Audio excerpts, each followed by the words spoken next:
সেই শহীদ মৌলানা মতিউর রহমান নিজামী সুযোগ্য সন্তান আবেগের রাষ্ট্রস্থল যে সময় বাবার সুর মাধ্যমে যে বাবার জানাজায় সমাগত হয়েছিল, জানাজার নেতৃত্ব দিয়েছিলেন আব্বার সেই স্মৃতি জড়িত সেই সাথিয়ায় বাংলাদেশ জামাত ইসলামী মনোনীত 11 দলীয় ঐক্যের প্রার্থী জনাব ব্যারিস্টার নাসিব মোমেন সম্মানিত 11 দলের আজকের এই সমাবেশে নেতৃবৃন্দ, জাতির জাগ্রত বিবেক হিরণময় সুন্দর বাংলাদেশ গড়ার প্রতিশ্রুতিতে আলেম ওলামা বাংলাদেশ জামাত ইসলামী তরুণদের উচ্ছ্বাস, নতুন বাংলাদেশের স্বপ্নদ্রষ্টা, যাদের সমন্বয়ে একটি নতুন বাংলাদেশ জলের বাংলাদেশ গড়ি, অন্যায় অনাচারের বিরুদ্ধে আপোষহীন একটি স্লোগান নিয়ে 12 ফেব্রুয়ারি যে নির্বাচনে বাংলাদেশে একটি নতুন বাংলাদেশ গড়ার জন্য প্রতিশ্রুতিবদ্ধ আমার সেই 11 দলীয় ঐক্যের সম্মানিত নেতৃবৃন্দ, বিম্বিত আয়না, জাতির চোখ, আমার সম্মানিত ইলেকট্রনিক্স এবং প্রেস মিডিয়ার সাংবাদিক বন্ধুগণ, পর্দার আড়ালে জাতীয় চেতনায় আজকে বাংলাদেশ গড়ার জন্য যেমন ঐক্যবদ্ধ ইসলামী আন্দোলনের মাধ্যমে দেশ গড়ার স্বপ্ন গড়ে তোলার মাধ্যমে মানবিক বাংলাদেশ গড়ার লক্ষ্যে, একটি সমৃদ্ধ বাংলাদেশ গড়ার লক্ষ্যে, জাতির কাঙ্ক্ষিত সমাজ উপহারের লক্ষ্যে অহর্নিশ যে মায়েরা একটা সুখী সমৃদ্ধ বাংলাদেশ চায়, যারা আজকে এই বিশাল জনশ্রুতি এবং জনসমাবেশে আমাদের পাশে আসন নিয়ে বক্তব্য শুনছেন, আমার সেই সম্মানিতা মা এবং বোনেরা, মাইকে শ্রুত বিভিন্ন আঙিনা এবং উঠানে বসে থাকা, চায়ের দোকানে বিভিন্ন দোকান পসরায় ক্রেতা বিক্রেতা, সম্মানিত সুধী, শুভাকাঙ্ক্ষী, সুপ্রার্থী, আমার প্রাণপ্রিয় এই দৌলতপুরবাসী, 1918 সালে নির্মিত দৌলতপুর হাই স্কুল, 1996 সালে নির্মিত দৌলতপুর ডিগ্রি কলেজ, শতাব্দীর জীবন্ত সাক্ষী, যেখান থেকে মানুষ গড়ে উঠে দেশ এবং বিদেশে বাড়ি জমিয়েছে, যারা দেশের যোগ্যতম বিভিন্ন সেক্টরে দায়িত্ব পালন করছেন, সেই শতাব্দীর স্কুল প্রাঙ্গণে অনুষ্ঠিতব্য আজকের এই জনসভায় আমার 48 বছরের রাজনৈতিক এই বেলকুচির জীবনে প্রায় 100 জনসভায় এই মাসে আমি বক্তৃতা দিয়েছি। বিভিন্ন সভায় আন্তরিক ভালোবাসা, শ্রদ্ধা, স্নেহ, বাৎসল্য দ্বারা আমি যাদের আবেগ আপ্লুত ছিলাম, আজকে আমার সেই দৌলতপুরের অনেকেই নেই। আদর করে প্রাক্তন প্রধান শিক্ষক মরহুম সোহরাব আলী সাহেব স্কুলে আসলেন, আলী আলম আসছে, পাশে বসে, সেই আদরের ডাকগুলো আমার দৌলতপুর থেকে হারিয়ে যাওয়ার পর স্মৃতি বিজড়িত সেই মাটিতে দাঁড়িয়ে আমার একটা অধিকার এবং দাবি নিয়ে আজকের এই সমাবেশে আমি আপনাদের কাছে একটি সঠিক সিদ্ধান্তে উপনীত হয়ে নতুন বাংলাদেশ গড়ার প্রত্যয়ে আপনারা ঐক্যবদ্ধ ভাবে আজ 11 দলীয় সমঝোতার এই ঐক্যের প্রার্থী হিসাবে আমি আপনাদের সমর্থন চাই। আমি আপনাদের প্রিয় প্রতীক দাঁড়িপাল্লায় ভোট চাই। আমার প্রতিশ্রুতি আমি রক্ষা করতে পারবো কি পারবো না সেটা বড় কথা নয়, তবে আমি বাংলাদেশের আমার এই প্রাণ প্রিয় 5 আসনের বেলকুচি এবং চৌহালির মানুষের কাছে আমি একজন সেবক এবং খাদেম হিসাবে আপনাদের পাশে দাঁড়াতে চাই। যারা চাঁদাবাজির রাজনীতি করে চাঁদাবাজ বন্ধ করতে চায়, আমি তাদের দলে নই। এই রাজ্যের মাধ্যমে যারা এই দেশকে রাহুমুক্ত করার আন্দোলন করেছিল, তাদের যারা অস্বীকার করতে চায়, আমি তাদের দলে নেই।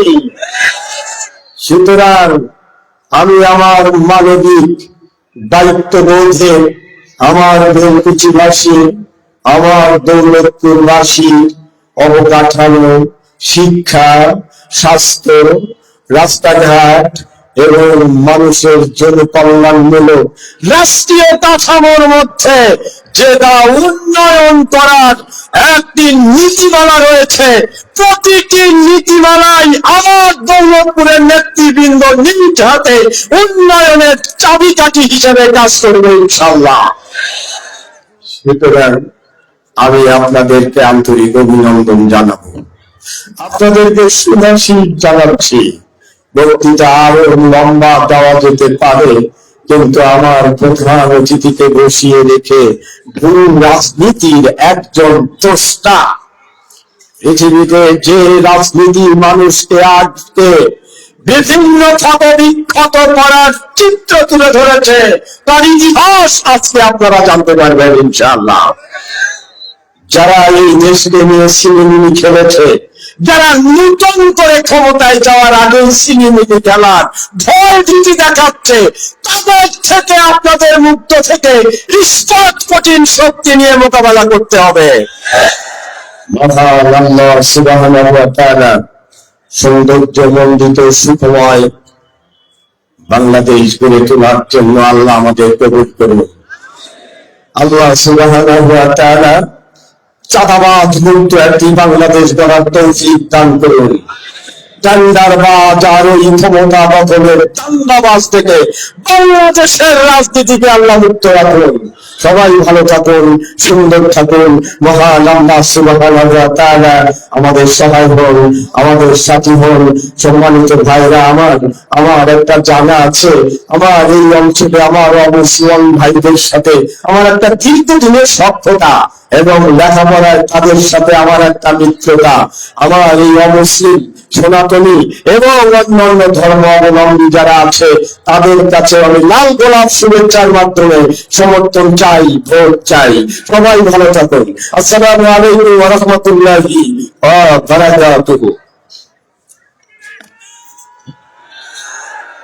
সম্মানিত তাওহীদ জনতা, হাজি আলম ভাইয়ের এই প্রতিশ্রুতি এই এলাকার সকল হিন্দু ভাইদের কাছেও তার পক্ষ থেকে যে আবেদন, আল্লাহ যদি তাকে নির্বাচিত করেন, সবচেয়ে বেশি নিরাপত্তার পরিবেশ হাজি আলম ভাইয়ের মাধ্যমে তারা পাবেন।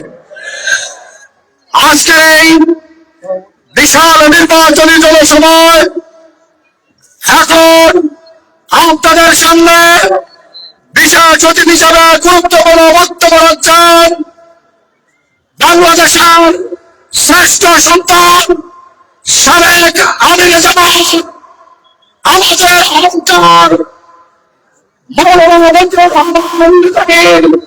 সুযোগ্য সন্তান, পাবনার জাতীয় সংসদ সদস্য প্রার্থী, বাংলাদেশ সুপ্রিম কোর্টের বিশিষ্ট আইনজীবী, আমাদের অহংকার, জনতা ব্যারিস্টার নাজিরুল রহমান বলেন, বক্তব্য রাখছেন ব্যারিস্টার নাজিরুল রহমান বলেন।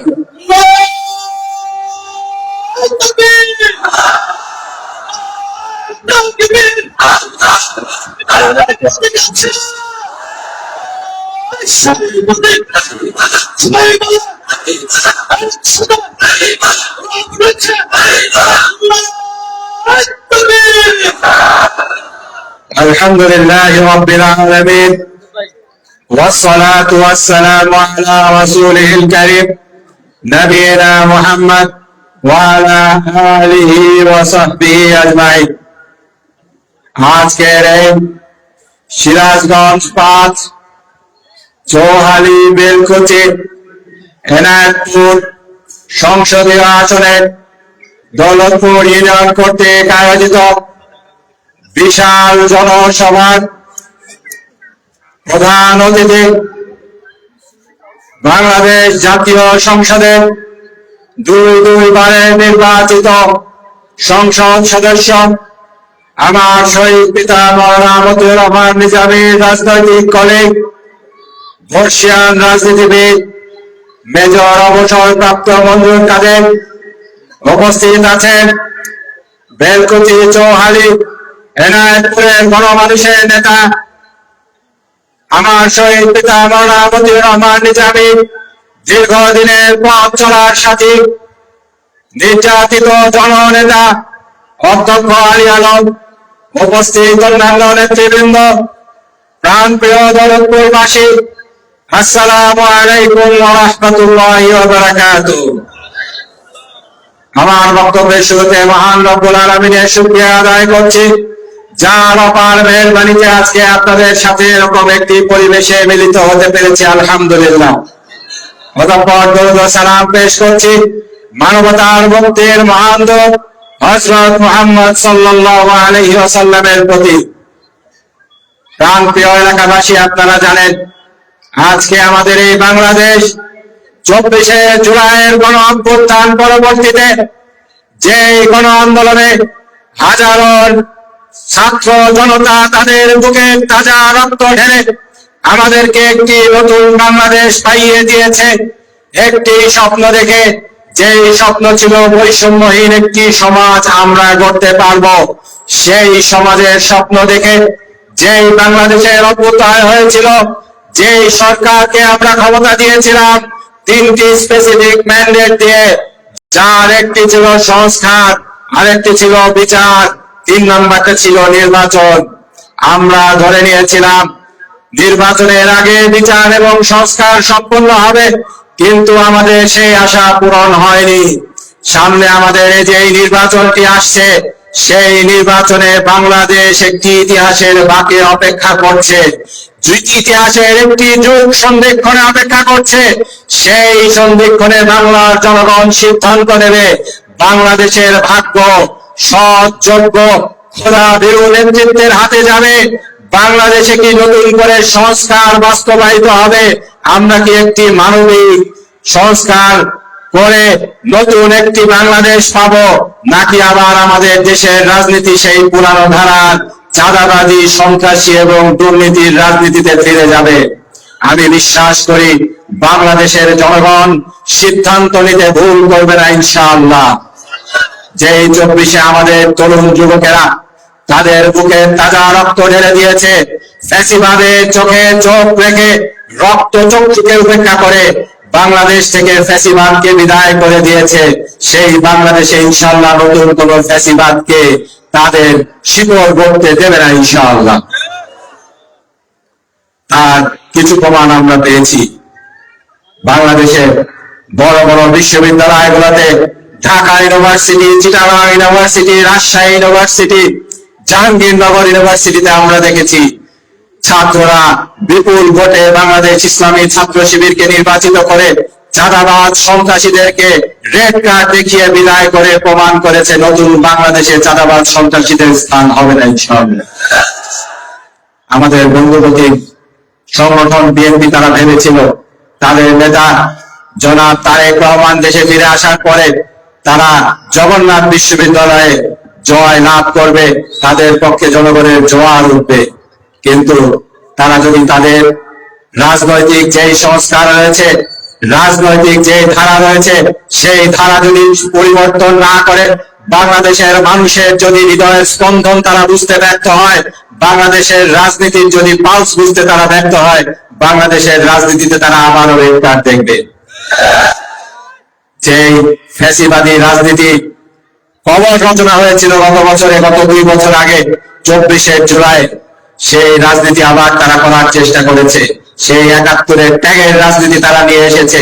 যে 71-এর ত্যাগের রাজনীতি দিয়ে বাংলাদেশের সূর্য সন্তান আধিপত্যবাদী ভারত বিরোধী সংগ্রামে আমাদের দেশের যে প্রথিতযশা রাজনীতিবিদরা ছিলেন, আপনাদের প্রিয় নেতা শহীদ মাওলানা মতিউর রহমান নিজামী, আল্লামা দেলোয়ার হোসেন সাঈদী, আলী হাসান মোহাম্মদ মুজাহিদ সহ চট্টগ্রামের সূর্য সন্তান সালাউদ্দিন কাদের চৌধুরীকে বিচার নামের প্রহসনের মাধ্যমে ইতিহাসের জঘন্যতম মিথ্যাচার করে ফাঁসি দিয়ে হত্যা করা হয়েছিল। সেই ত্যাগের রাজনীতি আবার আমাদের বন্ধুপতি বিএনপি শুরু করেছে। আপনারা যদি জনগণের